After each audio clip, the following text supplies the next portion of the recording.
Hi అండి. వర్షం అయితే పడుతుంది. ఈ రోజైతే మా ఇంట్లో కర్రీ వచ్చేసి బీరకాయ కూర.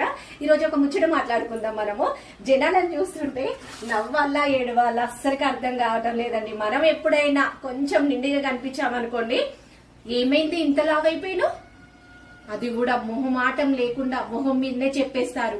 ఇక ఆ మాట విని మనం తెగ ఫీల్ అయిపోయి అద్దం దగ్గరికి వచ్చేసి, నిజంగానేమో నేను లావైపోయినా, అమ్మో ఇంత లావైపోయినా, నిజంగానే మొన్న వేసుకున్న డ్రెస్ బ్లౌజ్ అయితే అస్సలకే పర్లేదు, ఇక రేపటి నుండి డైటింగ్ చేయాలని మనం తినాలనుకున్నది కూడా తినకుండా మనసు చంపుకొని ఇక డైటింగ్ చేసి ఓ నెలకో 2 నెలలకో కనిపించామనుకోండి, మళ్ళీ ఏమంటారు, ఏమైంది ఇంత సన్నగైనా, బాలేదా, హాస్పిటల్లో చూయించుకోకపోయినా అంటారు. ఇక మనం ఎట్లున్నా సరే ఈ జనాలకే ప్రాబ్లం.